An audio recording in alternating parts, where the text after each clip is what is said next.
Alors, ce séminaire fait partie d'une série de séminaires que le groupe Alimentation de l'Alliance à l'Envie a décidé d'organiser.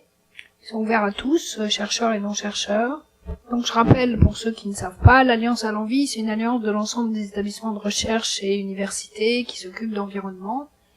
C'est découpé en groupes thématiques et en groupes transversaux, je rentre pas dans le détail. Les groupes thématiques, il y en a un qui s'appelle Alimentation. Il y en a un autre qui s'appelle Climat.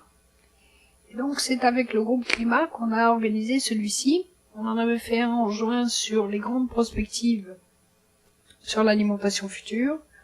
Et peut-être qu'on en fera encore un sur les nouvelles modalités de consommation et de commercialisation. Celui-là n'est pas encore préparé. Je voulais juste resituer des éléments de contexte. D'abord pour rappeler que agriculture et alimentation représentent à peu près un quart des émissions de gaz à effet de serre. Le vert clair, c'est les émissions directes. Et le vert kaki, c'est le changement d'usage des terres. Donc on l'inclut dans les impacts. Et donc ça fait à peu près un quart des émissions, d'où l'importance par rapport, par exemple, aux engagements qui ont été pris dans la COP21. Donc l'accord de la COP21 a cet intérêt qu'il est universel sur l'ensemble de la planète, qu'il est ambitieux, qu'il se doit d'être relativement agile, c'est-à-dire des dispositions qui ne sont pas imposées aux uns ou aux autres, mais qui a un plan d'action quand même pour limiter le réchauffement. L'objectif, vous l'avez entendu tous, c'est que d'être en dessous de 2 degrés, si possible 1,5. Et la bonne nouvelle, c'est que maintenant, ce plan est effectivement adopté dans la mesure où il y a plus de 55 pays qui l'ont ratifié, et que ces 55 pays représentent plus de 55% des émissions, ce qui étaient les deux conditions pour que l'accord soit effectif. Alors, si on regarde sur les 3 principaux facteurs du changement climatique, d'abord, c'est l'évolution de température. Quand on dit une limitation à 1,5 degré, c'est le graphe de gauche. De 2 degrés, c'est le graphe du milieu, ou de 4 degrés, c'est le graphe à droite. On voit bien que la répartition de cette augmentation-là est évidemment très différente selon l'endroit de la planète. Et vous avez sur l'échelle en dessous le fait que vous pouvez aller jusqu'à des augmentations de 7 voire 9 degrés de température moyenne dans les zones du nord de la planète. Donc quand on dit 2 degrés, c'est pas 2 degrés partout, c'est des augmentations de température qui peuvent être tout à fait significatives, et quand on voit le graphique sur 4 degrés, on voit bien que c'est une grande partie de la planète qui aura des augmentations de 5, 6, 7 degrés en moyenne. Le deuxième impact, c'est sur l'eau. Alors, ce que vous avez là, c'est en fonction de la température, le pourcentage des terres qui vont être soit sans changement significatif, c'est la partie grise, soit dans une zone blanche, on ne sait pas trop ce qu'il y aura comme impact. Et ensuite, dans la zone marron, c'est les pourcentages de terre qui seront plus sèches. Et donc, si on arrive à 3,5 degrés d'augmentation, c'est 40% de la surface. Enfin, c'est 20% qui sera plus sèche. Et plus humide, c'est 20% aussi à peu près, disons 15%. Donc on voit que l'impact sur l'eau est aussi très significatif. Et le troisième impact majeur, c'est les événements extrêmes. Et donc, ce qu'on voit bien, je sais pas si c'est très bien, ma souris est là.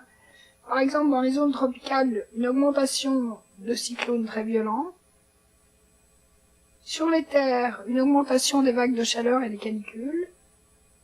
Dans la zone méditerranéenne et l'ouest de l'Afrique, une augmentation de la sécheresse. Dans d'autres zones, une augmentation de précipitations, d'événements majeurs, de précipitations intenses. Dans l'Amérique du Nord et l'ouest de l'Australie, une augmentation des sécheresses. Et d'une façon générale, sur les terres, une diminution des nuits et des jours très froids. Alors, quelles conséquences ça peut avoir? Par exemple, si on prend l'exemple de la France en 2016, je ne dis pas que c'était lié au réchauffement climatique, mais prenons un exemple très récent. On a eu en fait un hiver très doux, des gelées tard dans le printemps, ensuite de la grêle et des orages très violents, et des inondations en mai et juin, et ensuite une sécheresse et des températures extrêmes en été. Le résultat est clair, c'est moins d'un quart des récoltes de céréales, c'est moins d'un quart des récoltes de protéagineux, Et sur les fruits aussi, par exemple, moins 30% sur les abricots. Donc on voit bien que les impacts peuvent être majeurs, et que donc on doit réussir à se doter de systèmes alimentaires plus résilients. Alors ça c'est pour le réchauffement climatique, mais les objectifs du développement durable adoptés par l'ONU en 2015 sont plus divers que ça. Vous avez bien, dans la mesure 13, des mesures relatives à la lutte contre le réchauffement climatique, et quand même dans les priorités, les premières c'est une faim zéro et une bonne santé et le bien-être. Et donc ça c'est les objectifs de la sécurité alimentaire mondiale, et donc il faut réussir à concilier les deux. C'est ça le défi pour nous. Et donc la question de la sécurité alimentaire mondiale, c'est évidemment l'augmentation démographique et c'est les transitions de régime. Donc on va s'occuper aussi aujourd'hui de régimes et de concilier des régimes bons pour la planète et bons pour le consommateur. Alors aujourd'hui, on sait qu'on a 800 millions de personnes qui sont en sous-nutrition, on en a davantage qui sont en malnutrition, à peu près un tiers de la population mondiale, des déficits en nutriments ou des excès au contraire de consommation. Et si rien n'est fait sur le réchauffement climatique, il est probable qu'on aura 50% de cette population en malnutrition en 2030. Que le changement climatique pourrait occasionner des morts supplémentaires de l'ordre de 500 000 personnes en 2050, et que, d'un point de vue économique, l'impact de la malnutrition est estimé à un peu plus de 10% du PIB des pays d'Afrique et d'Asie, ce qui est quand même très significatif. Ça, c'est un rapport d'un panel d'experts de 2016. Alors, j'avais un message de Patrick Caron que je voulais vous soumettre. C'est-à-dire, comme le GIEC, l'ONU a créé un groupe d'experts, the High Level Panel of Experts, sur la sécurité alimentaire mondiale, qui rassemble à peu près 2000 experts, pas tant que ça de français dans ces experts, même si Patrick Caron est le président de ce truc-là pour l'instant. Alors, l'objectif de ce groupe, c'est de faire des analyses des bilans de la situation mondiale, de mettre des rapports sur des sujets de controverse, par exemple l'élevage, et d'identifier des sujets émergents. Et aujourd'hui, il y a une enquête en ligne qui demande à ce qu'on fasse remonter des sujets émergents d'intérêt. Et donc, je ne peux qu'inciter les chercheurs qui sont dans la salle à rejoindre ce High Level Panel of Experts. Évidemment, il y a un groupe opérationnel, dont Patrick Caron est le président, et après, c'est évidemment des contributions d'experts pour les rapports et pour les bilans. Voilà, le message est passé.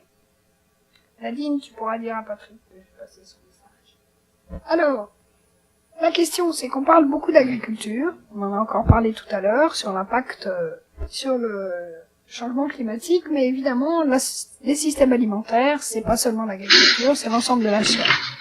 Et on est tous convaincus maintenant, je crois, que des innovations de rupture, des innovations majeures ne pourront jamais se faire que si toute la chaîne est concernée. Je prends l'exemple des protéines végétales et des légumineuses. On ne réussira à augmenter la consommation de légumineuses que si la production suit et que si la transformation veut bien faire des produits intéressants. Donc c'est pourquoi on a choisi aujourd'hui de se concentrer sur l'aval de la chaîne, depuis la porte de la ferme jusqu'au consommateur, pour montrer à quel point il y avait des enjeux aussi pour cette partie de la chaîne. Donc on va avoir une première partie où on va regarder les impacts des systèmes alimentaires sur le changement climatique, à la fois par la composition des régimes, par les technologies de transformation et par les systèmes de production animale. Et puis dans une deuxième partie, on aura l'impact du changement climatique sur les systèmes alimentaires, à l'inverse, à la fois sur les questions de transport, de logistique, de résilience des systèmes, et on va avoir la présentation d'un certain nombre de contextes en pays développés et en pays sous-développés qui sont des systèmes relativement fragiles, et puis l'impact ensuite sur la qualité des aliments et sur les technologies de transformation. Voilà, c'est à peu près ça le plan de la journée.